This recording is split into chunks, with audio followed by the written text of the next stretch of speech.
Hi, my name is Mindy Collin. I'm a reference librarian here at the Collin County Community College.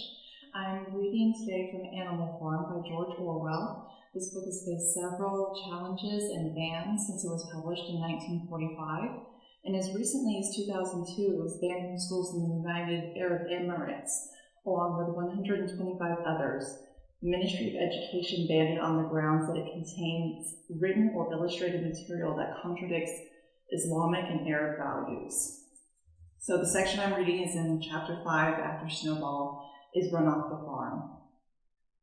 Napoleon, with the other dogs following him, now mounted onto the raised portion of the floor where Major previously stood to deliver his speech.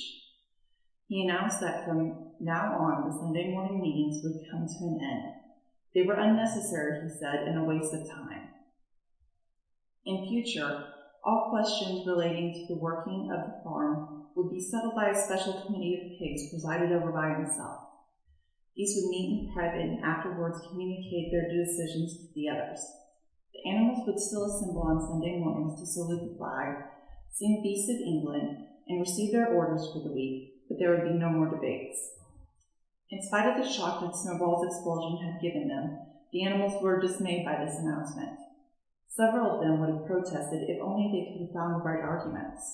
Even Boxer was vaguely troubled.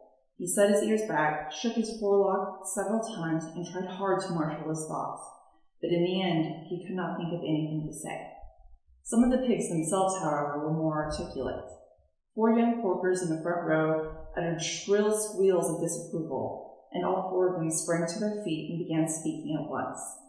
But suddenly the dogs sitting around Napoleon let out deep, menacing growls, and the pigs fell silent and sat down again.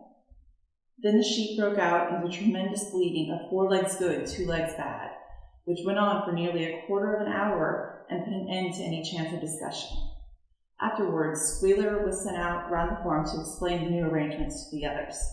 "Comrades," he said, "I trust that every animal here appreciates the sacrifice that Comrade Napoleon has made in taking this extra labor upon himself.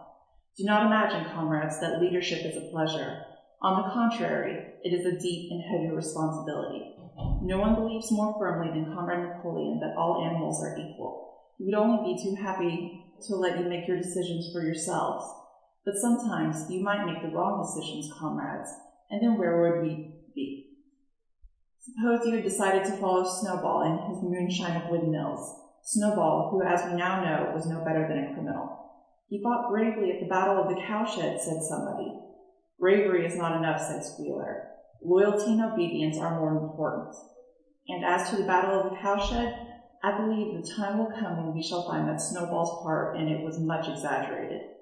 Discipline, comrades, iron discipline. That is the watchword for today. One false step and our enemies would be upon us. Surely, comrades, you do not want Jones back."